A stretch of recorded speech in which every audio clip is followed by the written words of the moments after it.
Mother Teresa and institute of computer education में आपका स्वागत है। इसे मैं ओके कर देता हूँ। देखिए मेरे पास यहाँ क्वेरी के सिंबल के साथ डिलीट का सिंबल भी अवेलेबल हो गया है। जैसे ही इसे मैं डबल क्लिक करता हूँ ऑयल रिकॉर्ड डिलीशन को, यहाँ मेरे पास मैसेज आ जाता है कि आप जो डिलीट क्वेरी चलाना चाहते हैं उसके साथ आपका डेटा भी मॉडिफाई हो जाएगा। मैं यस कर देता हूँ इस एक्शन को, और मेरे पास मैसेज अवेलेबल है कि जो क्वेरी मैं चला रहा हूँ उसका प्रभाव 2 लाइनों पे पड़ रहा है, यानी कि 2 रोज मेरे डिलीट होने वाले हैं। मैं यस कर देता हूँ। इसके साथ जैसे ही दोबारा सेल टेबल खोलता हूँ, देखिए मेरे पास हरियाणा वाले जो रिकॉर्ड था जिसमें ऑयल और एक पंजाब वाला जो ऑयल वाला रिकॉर्ड था, दोनों डिलीट हो गए हैं। इस तरह से डिलीट क्वेरी का प्रयोग कर सकते हैं आप इकट्ठे रिकॉर्ड्स डिलीट करने के लिए। ये ध्यान रखिएगा, एक बार अगर ये क्वेरी आप लगा देते हैं तो उसके बाद रोज को वापस पाना असंभव हो जाता है। तो इसका प्रयोग जो है वो ध्यान से किया जाना चाहिए। हमारे पास जो क्वेरी में रिजल्ट मिलते हैं, हम उन रिजल्ट्स को अलग से किसी टेबल में स्टोर करके रख सकते हैं जिनका बाद में यूज किया जा सकता है। इसके लिए हम मेक टेबल क्वेरी का प्रयोग कर सकते हैं। इसके लिए हम क्रिएट पे क्लिक करेंगे, क्वेरी डिजाइन पे क्लिक करें आप। आपके सामने सभी टेबल्स अवेलेबल हो जाएंगे शो टेबल में। मैं यहाँ से स्टूडेंट टेबल ले लेता हूँ और ऐड कर देता हूँ, क्लोज कर देता हूँ शो टेबल बॉक्स को। मैं चाहता हूँ कि जिन बच्चों की फीस 500 रुपए से ऊपर है उन बच्चों का जो टेबल है अलग से बना दिया जाए, ताकि मुझे जानकारी रहे उनकी। इसके लिए मुझे क्या क्या इन्फॉर्मेशन चाहिए? एक आईडी चाहिए, मुझे स्टूडेंट का नाम चाहिए, स्टूडेंट की फीस चाहिए। 3 चीजें मैं यहां से ले लेता हूं। इसके साथ ही यहां पे मेक टेबल पे क्लिक कर देता हूं ऊपर।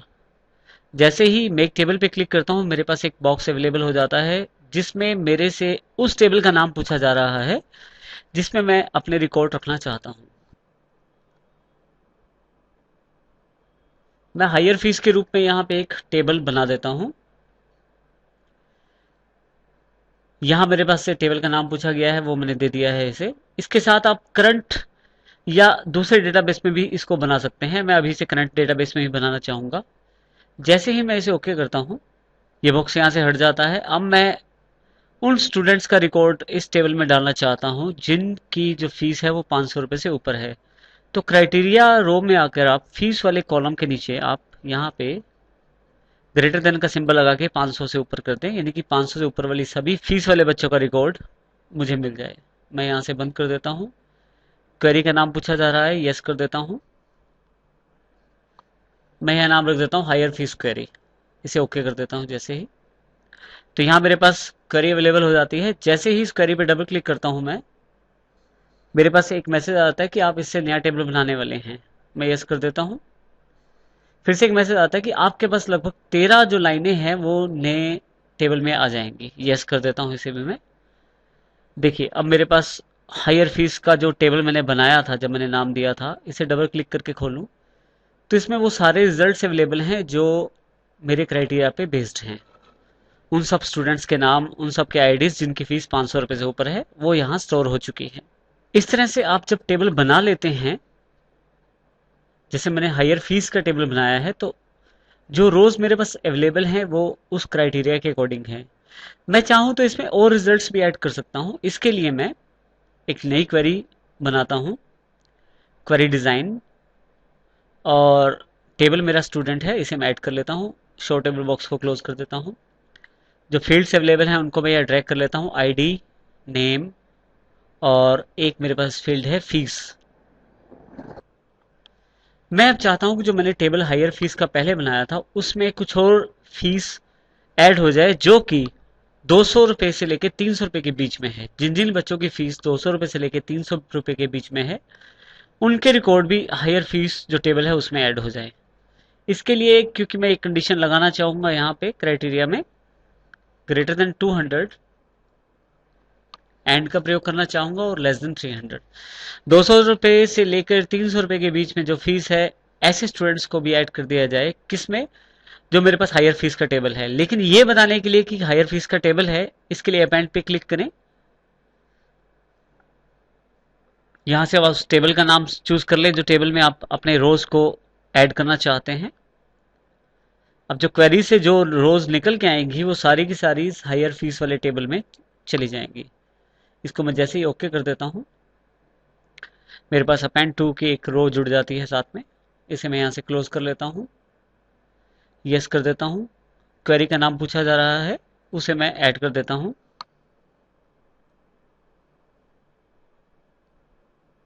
मोर रिकॉर्ड के नाम से मैं इसका नाम रख देता हूँ। जैसे ही ओके करता हूँ, मेरे पास यहाँ पे मोर रिकॉर्ड के नाम से क्वेरी अवेलेबल हो जाएगी। मैं यहाँ इसे डबल क्लिक करता हूँ तो फिर से एक मैसेज है कि अपेंड क्वेरी से आपका जो डेटा है वो मॉडिफाई होगा टेबल में। मैं यस कर देता हूँ इसे। नेक्स्ट मैसेज है कि आपके पास टोटल 6 रोज हैं जो उसमें ऐड होने वाली है आपके हायर फीस वाले टेबल में, यानी कि अपेंड होने वाली हैं। यस जैसे ही करता हूँ, अब मैं हायर फीस टेबल खोल के देखता हूँ तो देखिए यहाँ पे नीचे ये रोज अब ऐड हो गई हैं जिनकी फीस 200 से लेकर 300 रुपए के बीच में है। इस तरह से मैं अपेंड क्वेरी का प्रयोग भी कर सकता हूं अपने डेटा को एनालाइज करने के लिए। सभी रिकॉर्ड्स को अलग टेबल में भी स्टोर करके रख सकता हूं ताकि उसे दोबारा समय पड़ने पर मैं उनको देख पाऊं। इस तरह से आप अपेंड क्वेरी का प्रयोग भी कर सकते हैं।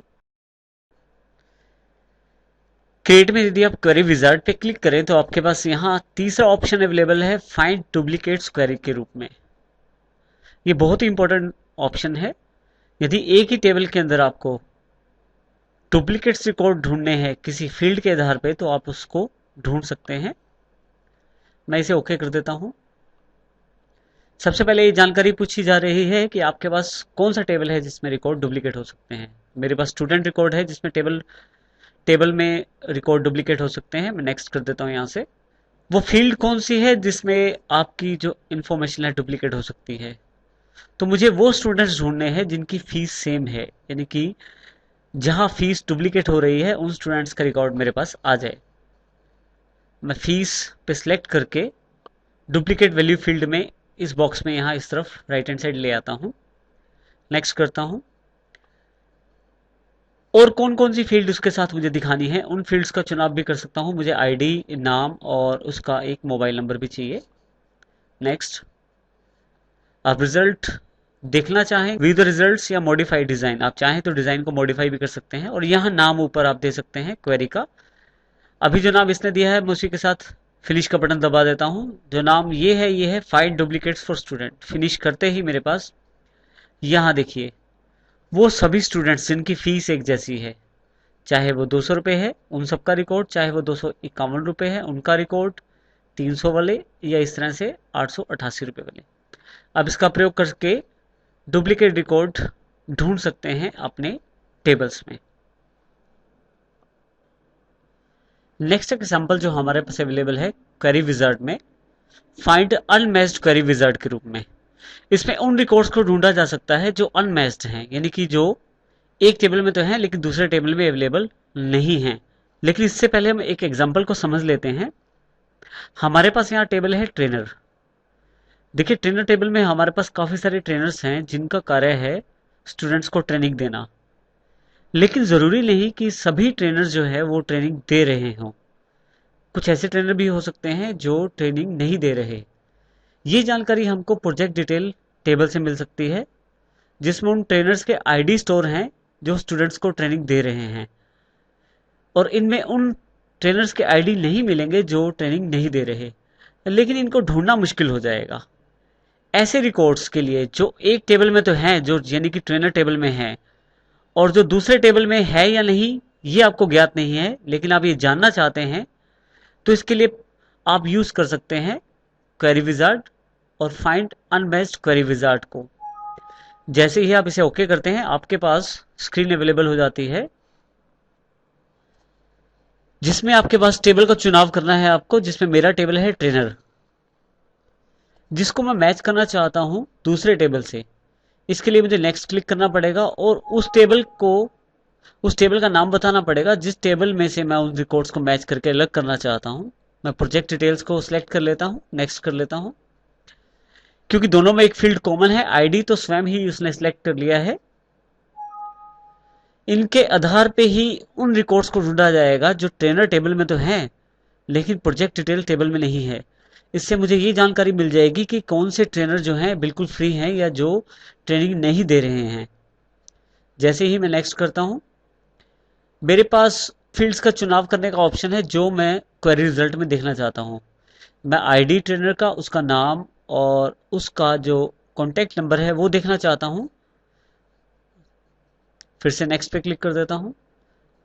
यहाँ से आप क्वेरी का नाम रख सकते हैं और चाहे तो रिजल्ट को, जो आपके पास क्वेरी है उसको मॉडिफाई भी कर सकते हैं, लेकिन मैं यहाँ रिव्यू रिजल्ट पे क्लिक करके फिनिश कर देता हूँ।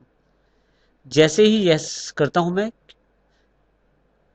मेरे पास यहाँ पे उन ट्रेनर्स का नाम अवेलेबल हो जाता है जिन पे कोई भी प्रोजेक्ट नहीं है, अर्थात आईडी नंबर 3 और आईडी नंबर 4, इन दोनों ट्रेनर्स के पास कोई भी प्रोजेक्ट नहीं है। ये दोनों ट्रेनर किसी भी स्टूडेंट को ट्रेनिंग नहीं दे रहे हैं, ये दोनों ट्रेनर फ्री हैं। इस तरह से एक टेबल के रिकॉर्ड्स में से दूसरे टेबल के रिकॉर्ड में अवेलेबिलिटी है या नहीं है, ये मैं जान सकता हूं इस क्वेरी से।